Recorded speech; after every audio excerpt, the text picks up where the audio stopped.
সন্তান যদি অধিক হয় না, তখন বাবা মাদেরকেও কোনো এক সন্তানকে কিন্তু ছেঁটে ফেলতে হয়। কিংবা যদি কোনো সন্তানের পাল্লাটা ভারী হয় আর্থিকভাবে, বাবা মারা অটোমেটিক্যালি ভাবে সেই দিকেই ঝুঁকে পড়ে। এটা আমি আমার একদম নিজের ব্যক্তিগত জীবনে আপনাদের সাথে বলছি। জানি না হয়তো আপনারা আমার এই কথাটায় অনেকে কিভাবে নেবেন।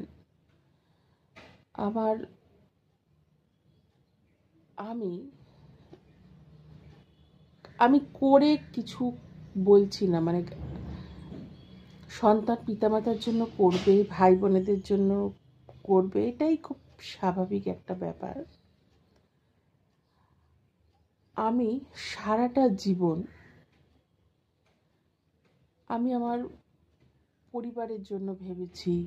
যখন যেই কোনো দুঃখ কষ্ট রয়েছে, আমার সাধ্য মতো এগিয়ে গেছি, পাশে থেকেছি, অন্যের দুঃখে কেঁদেছি, ঈশ্বরের কাছে প্রার্থনা করেছি। আজ আমি যখন বিপদে পড়েছি, আজ আমি যখন ভালো নেই, এরাই সব দূরে সরে গেল। ভয় ফোন পর্যন্ত কেউ করে না, পাছে যদি কোনো সাহায্য চাই। আমার এই জিনিসটা ভাবতেও না অবাক লাগছে যে এরা আমার এত আপনজন, নিজের ভাই, নিজের রক্তের সম্পর্ক এদের সাথে আমার।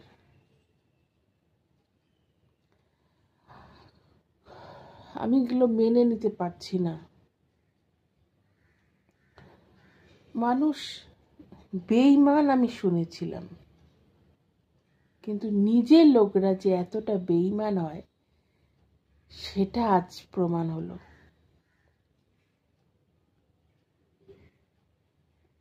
সত্যি মানে পৃথিবীতে বোধহয় আমাদের যে সেই বলে না কলিযুগে